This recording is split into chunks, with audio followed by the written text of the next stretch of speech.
Welcome to Mind Body Integration Podcast, where we explore the intersection of the vital connection between physical and mental health, offering insights, strategies, and support for holistic wellness.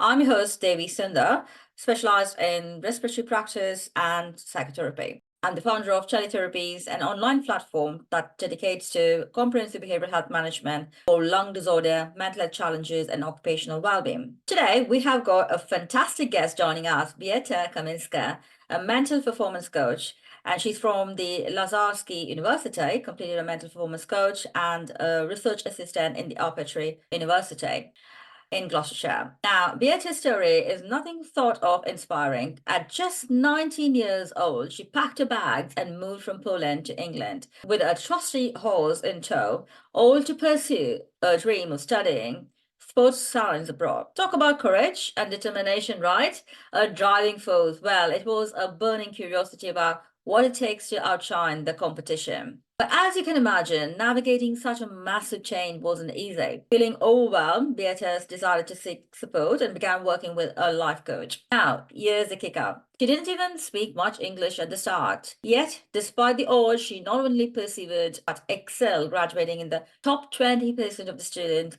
from one of the Europe's leading sports university. Talk about turning challenges into triumphs. After experiencing firsthand the power of coaching in her own life, Beata knew she found a calling. She decided to pay it forward and became a life coach herself, specializing in mental performance. Isn't it a new concept, mental performance? So, drawing from the winning techniques used in elite sports, she now helps individuals unleash their full potential, guiding them towards a life and career that's not just successful, but downright exhilarating. Our main message, exceptional is achievable. So buckle up because today's episode is all about unlocking your inner champion. Let's dive in. Welcome, Beata Kaminska. I hope I'm pronouncing your name right. And that's great. And it's my pleasure having you here today. So can you tell me about yourself? How you got interest into mental health performance in sports? Hello, everyone. Thank you, Devi, for inviting me to your podcast. It's really kind of you, and I'm really excited to chat about everything, really. So, mental performance coaching. I am in it for, I'd say, 4 years now. Maybe even more. But it came really from the fact that I needed it. And I came from the client perspective. So my background is sports science. I went to university when I was 19, went abroad. I moved from Poland to England and had a pretty rough time in my first year, in my second year.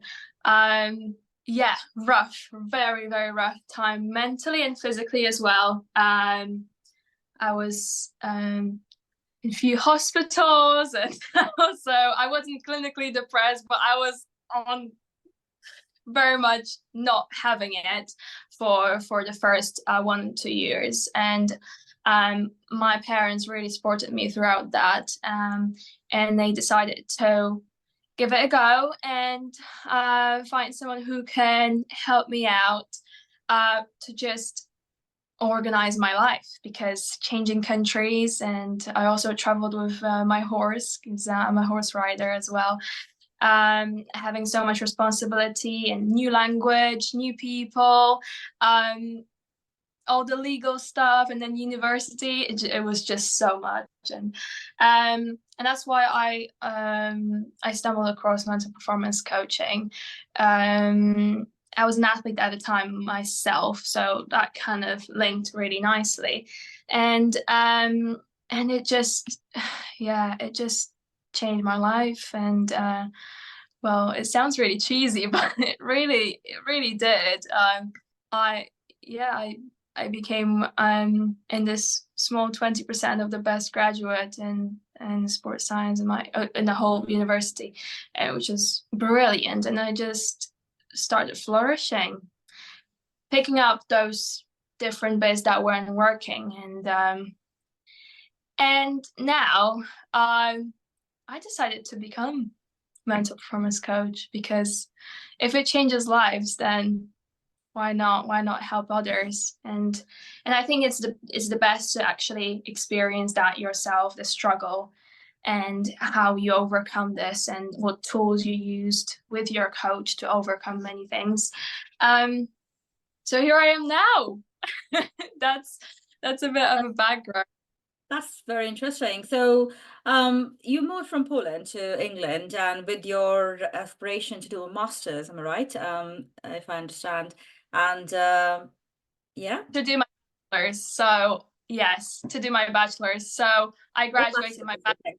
And Mhm. I'm doing my master's. Yes. Okay, okay. So that is actually a lot of courage is needed to move from one country to the other for the sake of studying, and you moved with your horses, and that's so interesting. So talk about something about what actually you admire about your horse riding and how you got the interest into it, and is there a link between the horse riding and the resilience and what you're talking about, the mental health performance? Oh yes, absolutely. I think horse riding and psychology has such a strong link.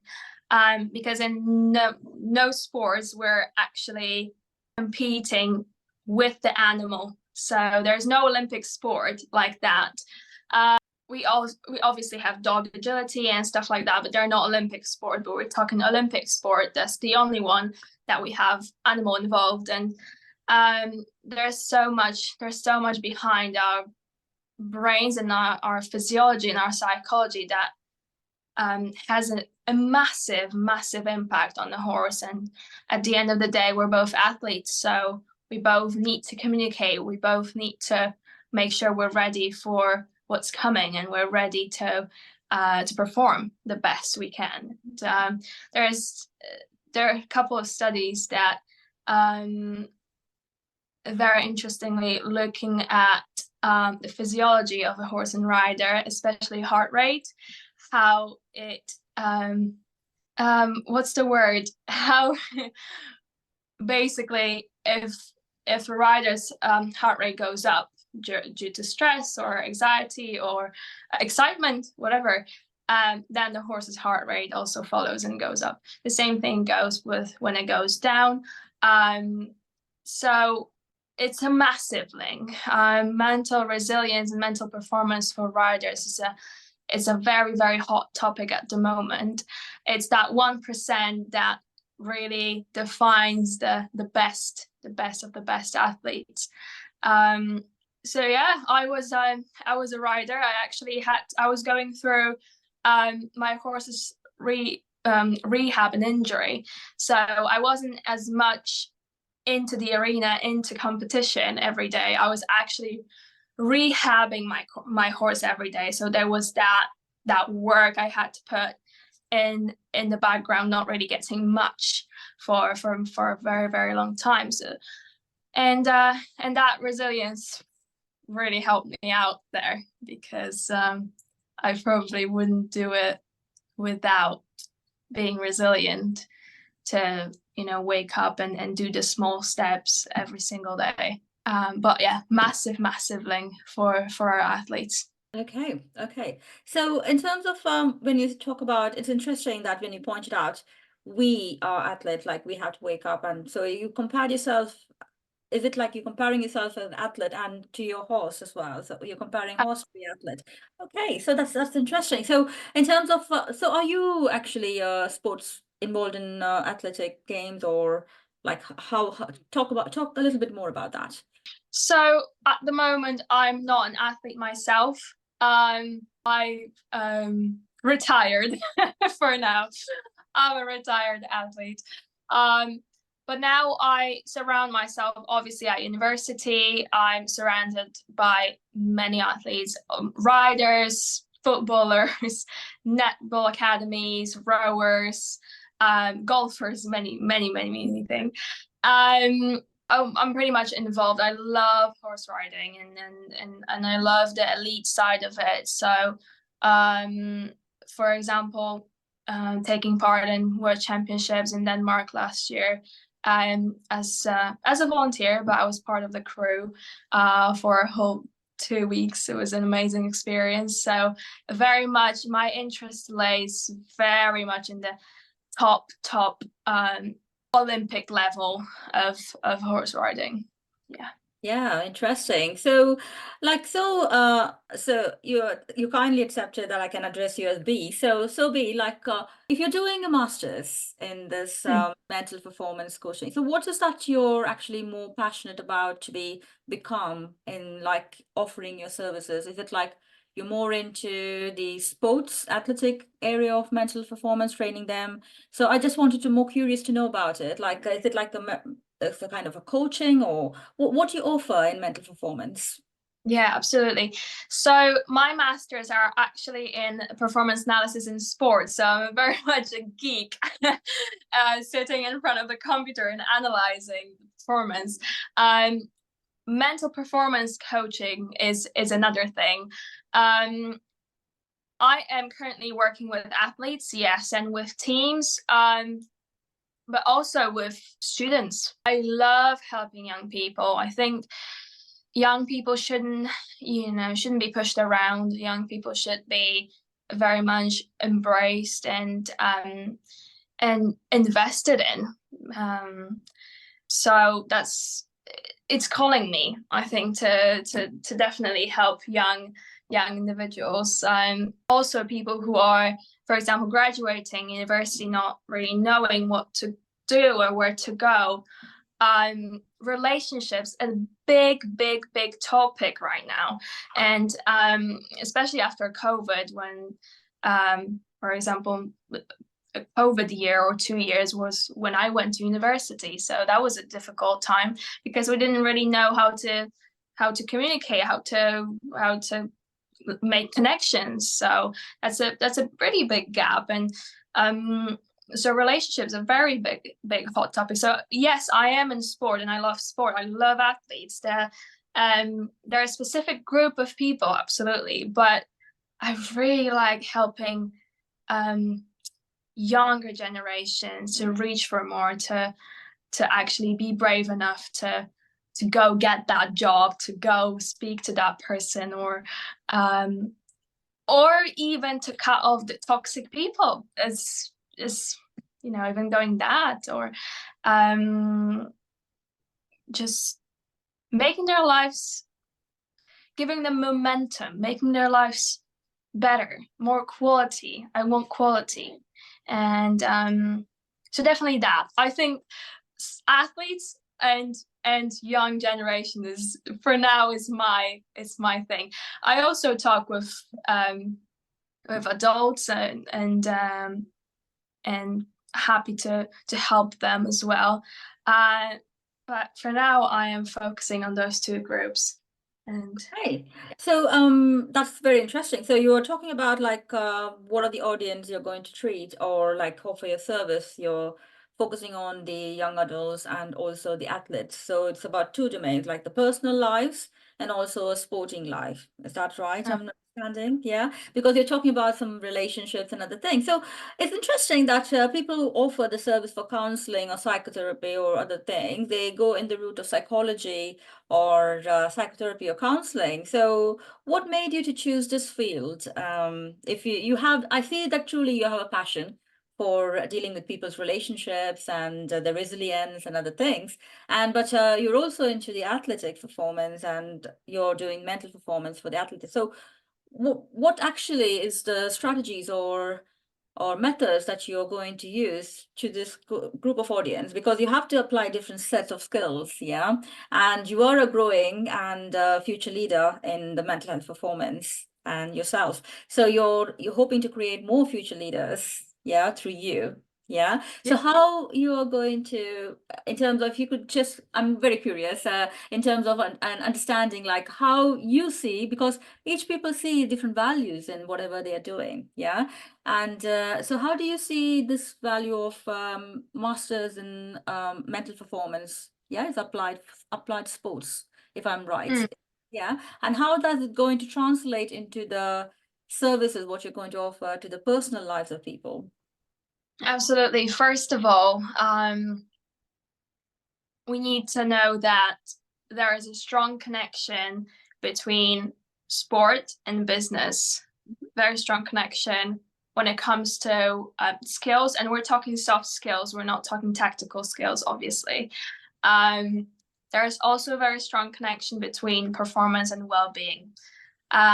So well-being part, if we're talking athletes, it's very interesting because you can talk about athletes, but also high performance. And when I refer to high performers, I'm talking people who are, I don't know, just normal. They don't have to be athletes, just young people that are performing above average.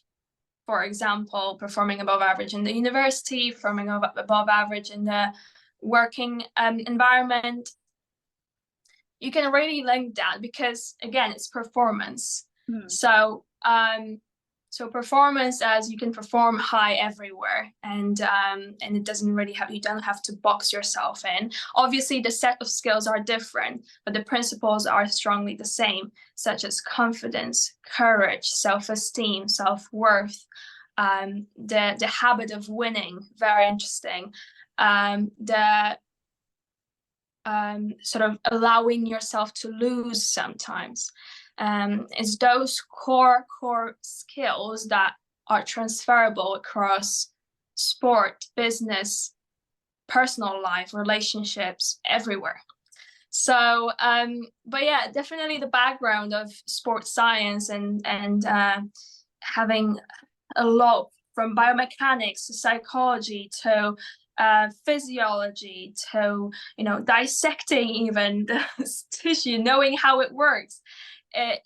And then analysis of it when it comes to even data analysis is, well, that gave me a lot of holistic knowledge about sport, and I can apply those core principles to sporting settings. So really excited about working with athletes, but also really excited about working with already high performance, but also those who want to become high performance, because those who want to perform higher, and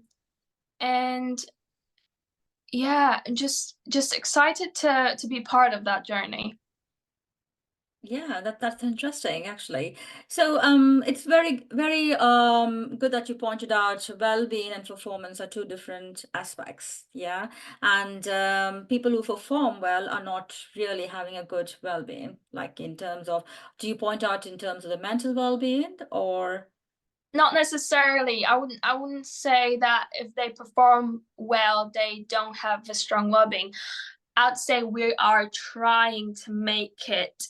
I'd say good well-being drives good performance. So good performance is not really going to drive a good well-being, but good well-being is always going to drive a good performance. So it's that strong foundation we need to have before even expecting someone to perform well.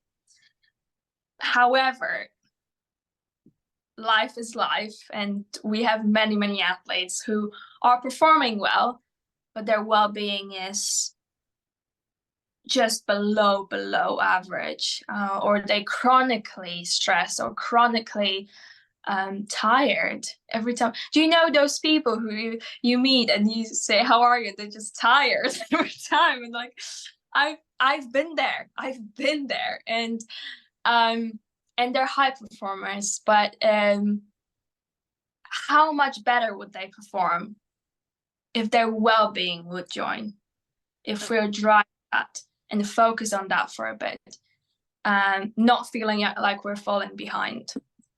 Yeah. So what I understand is you're talking about the burnout, what people are having, even though like they're performing well, they are at a point of burnout, and they're not able to respond, and they as a result they might lose the motivation and their performance drops down. So just for the audience sake, to clarify, we are referring this performance in the context of the athletic performance, am I right? So it's not necessarily their professional or a job or personal or relationship. I'm also trying to understand. So is it you're referring to the athletic performance, or? I'd say both. Let's talk about performance as just high performance. Let's talk about performance when I refer to it. I'd say definitely sport, yes, but again, we can have high performance everywhere. We can have high performing students, we can have high performing medical staff, we can have high performing chefs, you know. So definitely performance is, it's a tricky word. I understand why, where is the question coming from, because we didn't really define performance, but yeah, definitely both of those worlds, I'd say. Yeah, you're right. I'm with you now. So what do you actually then say the performance anxiety, yeah, and stress-related challenges you commonly see in people? What do I see? Definitely low confidence. Definitely there are individuals who are just anxious competing. Definitely there are individuals who are anxious pre-competition. So how do I prepare? There are some sports where you just have to prepare days before. You have to prepare your horse, you have to prepare your lorry, you have to prepare where you're gonna eat, where you're gonna sleep. Okay, if you don't have a manager, that's all on you. There's plenty. I'd say most of them are coming from deeper roots, or some of them are driven by coaches as well. Some of them are driven by parents. Some of them are driven by either external factors or our experiences. So would you then say like it all trained by their childhood experience? What are they actually having, the anxieties and fears or the attachment styles, whatever they have, towards an experience of the past, and they actually then trigger with the anxiety when they actually going to feel like they are going to fail, and then they get anxious. It's all related to their own inbuilt self-esteem or self-confidence, or do you put it that way, or anything else? Yeah, I'll definitely think that there might be something they haven't addressed yet, something in the background, lingering in the background, something they heard in the past, something they experienced, maybe a few failures in a row in one, with, for example, when they were 6 years old, and they don't remember. We don't have to remember because we don't want to remember it. And we push it behind ourselves. I would say digging that deep is more psychology part, and more because it takes time to address those very deep issues. When it comes to performance, mental performance coaching, we're very much addressing what we have in front of us now, and how can we make this athlete go to the sport event, or go to the conference and speak at the conference, or go to the exam tomorrow already better. So very much we're working on, okay, we want to make you better from today. So that's one of the differences between mental performance coaching and psychology, because psychology therapy, I had counseling as well myself in the past, and it's a long process. It usually takes 3-6 months, even longer. Whereas, just to point out the difference between those two, is that mental performance coaching is very much, okay, you're here, you've got an issue, you've got the goal, let's nail it, let's make you better tomorrow. Okay, so what timeline then you would give to the people? For example, like you have your client in front of you, and the client is going to perform a sport in 2 weeks' time, okay? And the client is actually having a fear of failure, yeah? As a performance coach, then it's just to make sense, like giving a scenario. So what would the tools you'll be using, and setting goals for him, obviously. So what was the tool that you'll help him to get motivated to get into that sport in 2 weeks? So If we're having a fear of failure, is that what you were asking? Okay. Yeah, is it the case like in most of the performance athletes, like or is it something different? They have the different issues. A fear of failure is very, very common, and it keeps us stagnant. It keeps us in one place because we have fear, right? So I would say obviously dependent on the individual, but mostly we can think about having.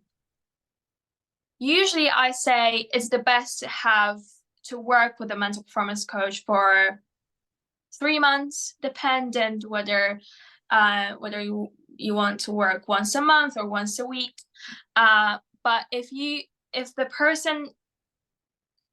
we already have a relationship, if the person knows what they need, and I already know them, and I already addressed maybe few of the issues or challenges, then I'd say 1-2 sessions are completely fine to get this person going. I say on my example, so my first language is Polish, my second language is English, and I decided to speak at the conference. Yay. And I was stressing out very much. It was at my uni, and what I did, I knew who's going to help me. I called my coach and I said, listen, there's this, and she already knows me because we already worked for 3 years together, on and off, but yeah. And I was like, right, we're doing it tomorrow. And I actually needed 2 sessions with her. And I spoke at the conference, my second language, and it was great. I'm not gonna lie. It was really good. I was really, really proud of myself. I got amazing feedback to the point where I was like, where is the second conference? I need the second conference. I need to go. Yes. So if we already know the client, it's way easier to just address the issue, and we need 1, 2, maximum 3 sessions. I wouldn't even say 3 sessions.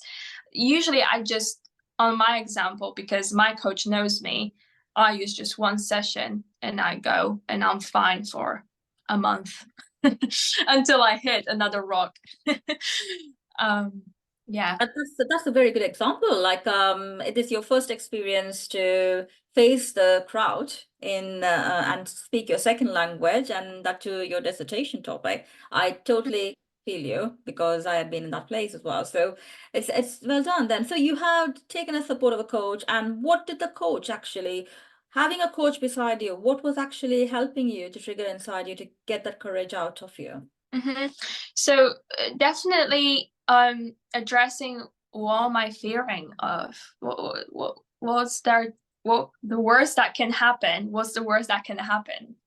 And people don't like that question, but it's very necessary to answer that question. Also, what's the environment? Where am I? Oh, I actually found out that I'm at my uni, which I know people who are gonna lead the conference. So that already made me feel way, way, way better. And then, it's not very complicated. I just stood up and I just presented it in front of her because we already know each other. And she was like, right, now you just need to do it, because you can chat about it for hours, but we just have to get to work. And so she was looking at my body language. She was looking at how I speak, my tone, whether the words I'm using are, whether the crowd's going to understand what I mean. And basically having that feedback, and also working on, we use some of the tools to increase my competence and my courage, very important, and reminded me what I need to do. And beforehand, I found myself sitting like this when I was waiting for it. And then I remembered my coach saying, listen, you got to open up, you got to breathe. Okay. The posture, extremely important. So those tips together made the whole performance way just exceptional. I'm sorry for using those words, but it was good. Like I was surprised that I honestly did so well. And again, driving my motivation, driving the competence, and looking for other places, because I wasn't scared to fail anymore. Yeah.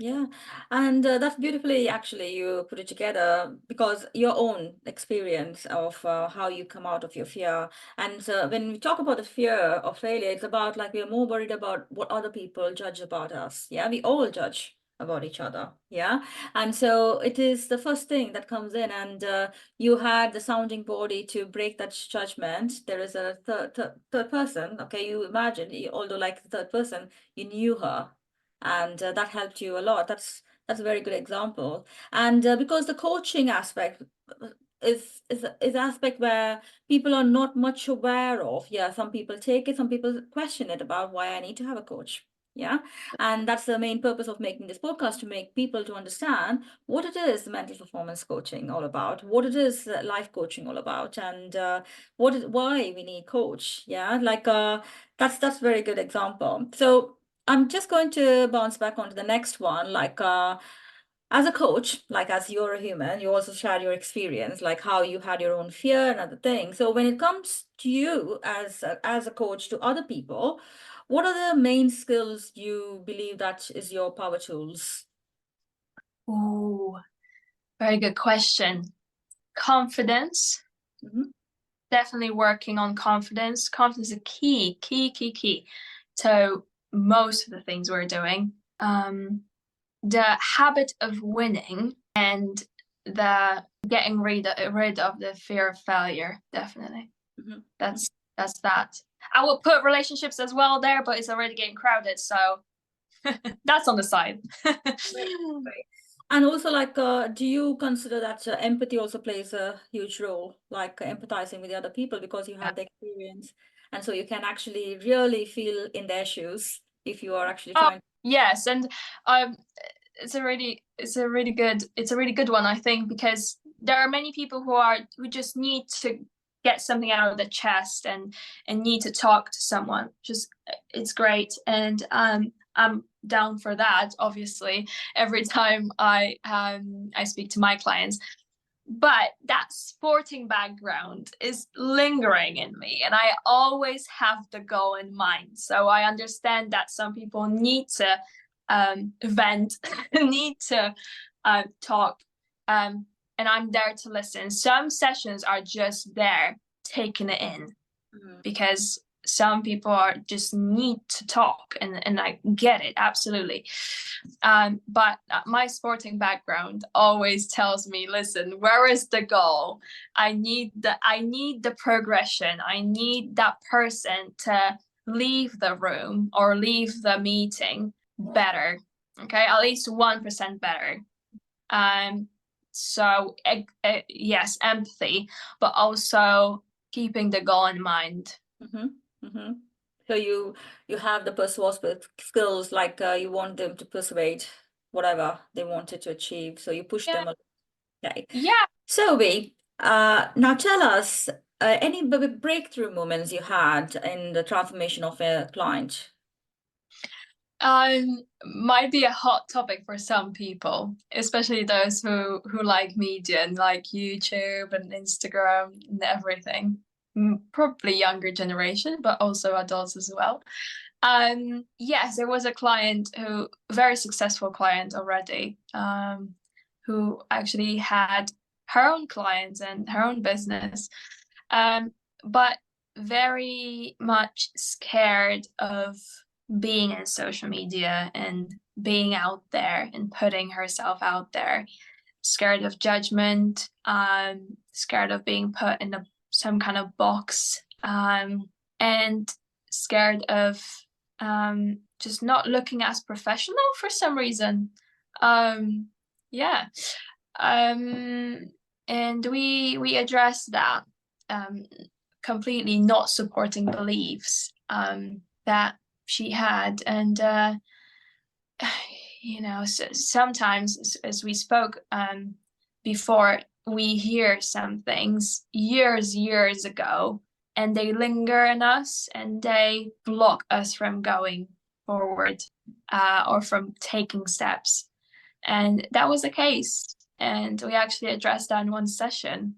I think it was like a half an hour conversation. It's really, it's a process very much. So she really told me she feels why am I scared of, I was judged only by one person, and I have so many people that love hearing from me and love my content and love what I do and love what I sell and offer, that realizing that sometimes it's just a one person who just said something at the wrong time that is blocking us from fulfilling our potential. And that was one session. It's crazy. It was crazy. Sometimes, yeah, the breakthrough starts with us. So I believe that person is going to take it next step. Very much so. Okay, so in terms of interesting that the one session had actually evoked some triggers inside her to come out of her limiting beliefs. Yeah. And so what did you actually employ as a resilience tools, and what did you actually say to her, talk to her, or did you actually give some of your own experience or the case studies that helped her? How did you go about? So definitely listening. I was just trying, because there were so many topics we uncovered during that conversation that so at one point I couldn't even write anything because I had to be there and listen. Where is the issue and where is the problem? Because we don't know. There's so much going on in our lives. There's so much, and we're overstimulated from every side, and sometimes you just need that person who's just gonna sit and just actively listen to what you say and pick that one thing that, okay, that's where we are and that's where we're limiting ourselves. So that's the first step. Pretty difficult sometimes. And the second step was actually, it's very simple, very logical. It's just asking questions and asking why. This time I didn't actually use any exercise or any tools so much, but more in a coaching perspective, just asking questions like, okay, so how many people said this about you and how many people said this about you? And seeing the comparison of, oh, actually, there's only one person my whole entire career that said something that triggered me. But there's hundreds of people that love what I do and have value from it. So this example is very much asking the right questions, having the conversation and having the listening actively to a person. But there are many others that we're actually doing some exercises, and I don't mean physical exercises, but sometimes, why not? But actually writing on paper, for example, our values, or working with confidence, and yeah. But that was an example of actually just sitting and just being with the person and finding the root of an issue, which is sometimes very challenging, especially if people have complex stuff, and then nailing it and addressing it. Okay, thank you. So would you agree then, like you shared an experience about the client, would you agree then a mind-body integration should be there, the mind and body connected to have a good performance? What is your view on that? Absolutely. There's, oh God, there's this body of evidence, obviously, showing that our mind is what our body feels, and we can really manipulate how we feel and feel physically and mentally. It's crazy how much how we can change that. Breathing exercises, oh my God, love them, and I love using them for my my athletes and my clients. Relaxation, just huge. I can't say more. It's so integrated. We can't separate them. It's foolish to separate those two. It's no longer, that's just thinking 50 years back. Now we're here. No, body and mind are strongly interlinked. Great. Yeah, so totally agree. And that's the whole podcast viewpoint. Like the podcast is titled Mind Body Integration. So getting the view on that as a mental performance coach, and you strongly agree with that as well. And obviously, Right. everyone is aware of it. But what does that you prescribe in terms of, do you work with other specialists? Like there are lots of breathing specialists, yoga specialists, and other things, and you're working with people who needed that kind of support where their mind and body should be integrated. You're delivering performance-based motivational speech or talk to them, or setting some targets for them to achieve some strategies. How are you actually trying to integrate them into this holistic system? Oh, I definitely use imagination as well, visualization. Definitely use it with them. Breathing exercises, I use it as well. So yes, use it myself, but also if I see that there is some kind of issue lingering, I don't just hold those people, and I refer them to other people, and that might be more suitable for them. Absolutely. But I'd say visualization is massive topic when it comes to performance in sport, but also performance in life. And that's strongly linked as well with breathing. Yeah, I totally agree. Great. So finally, we are coming into the podcast.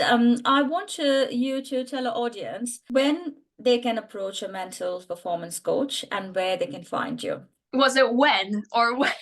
So when and where? So it's you. Absolutely. I think majority of people I'm seeing are people who have the potential, have obviously everyone has the potential, but they have the competence, but they lack the courage. That's one of the group of people I see. There's also, on the other side, when we're talking young people, there's also lack of competence and lack of courage. Okay. So those two groups are definitely going to benefit from mental performance coaching. I'd say also people of, I'll call them people of success or high performers, where they're already competent and they're courageous, but there's something missing, for example, in their well-being or in their relationships. Absolutely, those type of people are great to work with. Where they can find mental performance coach. Good question. Good question. It's big. It's becoming big in Europe. It's quite big in Poland right now. Not so big in the UK. I haven't heard anyone. I've heard of life coaches. Yes. I haven't heard of mental actually linking it to performance and performing well in life and in sport. So at the moment, I can't recommend someone who's doing something as specific right now. But how can you find me? Devi, you're gonna link up my Instagram account for sure, and my Facebook on my socials, and you can definitely approach me. Depending on when this podcast is gonna go out, I've got a couple more spaces for March. So absolutely can start from there. There's I'm basing my services on online coaching, but also in person. So everyone. Great. So thanks for sharing that, B. So in terms of when I actually heard you saying that it's not much popular in UK and but more popular in Poland, mental performance coaches. You pointed out certain things like, yes, here we have like in the schools, people are getting support from the counseling services and other things. And I think like everyone has issues. Yeah, everyone has some degree of improvements needed, even if they're high performers. That's what you're saying. Yeah. So there is a room for more improvement. And so Do you think that you guys have mental performance coaches? That's why I say you guys. So mental performance coaches have a greater role in the schools where people are actually at the early stages are getting support, because we have a diverse group of category of children, like the students in the schools, in the primary or the secondary, and that might be additional resources so that we can actually, it's about like seeding this kind of self-confidence and go for it, courage, and those sort of things, what you just mentioned.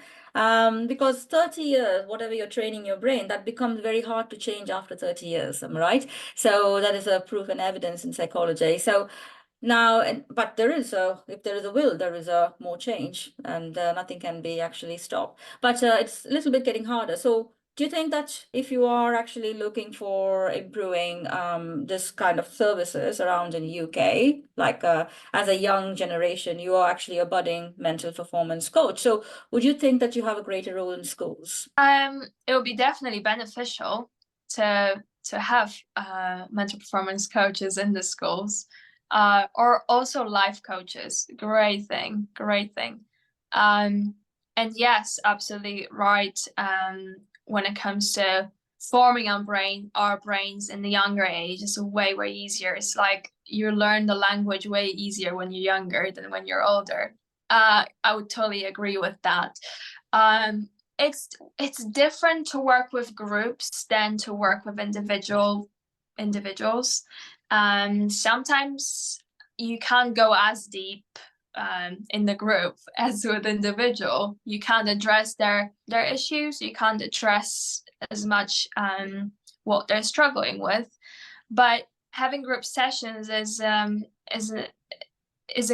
very beneficial tool of, for example, building, that I'm coming from sport, building team cohesion, building connections, building the relationships, letting people talk, letting people also say what they don't like and what it was bothering me in another person. Maybe if we address that, and we can start communicating. So learning the healthy communication and taking feedback. Oh, a massive thing as well. It's a skill to take the feedback. It's a skill to take something that might not suit with me so much.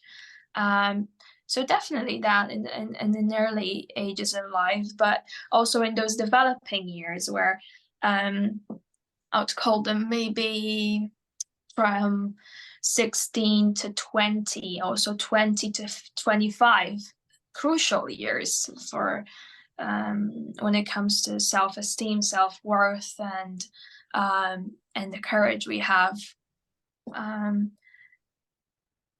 So I am so lucky that I had the ability to have a mental performance coach with me in those years. I definitely wouldn't be where I am right now without it. I genuinely think that, because it's the support you need. Yeah.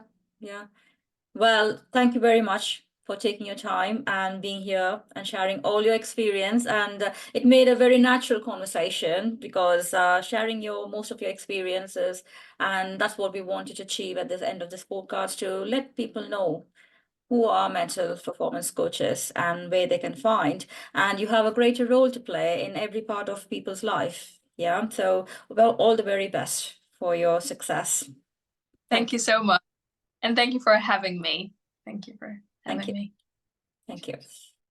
As we wrap up today's episode of Mind Body Integration Podcast, I want to extend a heartfelt thank you to our incredible guest, Beata, for sharing an inspiring journey with us. Her story reminds us, with determination, resilience, and right support, we can truly achieve the extraordinary. I hope you found today's conversation as empowering and enlightening. And remember, the path to inner peace and fulfillment is not always easy, but it is always worth it. Whether you're facing challenges or striving to reach new heights, know that you have the strength within you to overcome the obstacle and create the life you desire. If you enjoyed today's episode, be sure to subscribe for more inspiring discussions on mind-body integration and personal growth. And don't forget to leave us a review and share your thoughts. We love hearing from our listeners. Until next time, take care of yourselves, stay curious, and keep nurturing that beautiful mind-body. Wishing you peace, joy, and abundance on your journey. Thanks for tuning in. Signing off, Devi Sundar.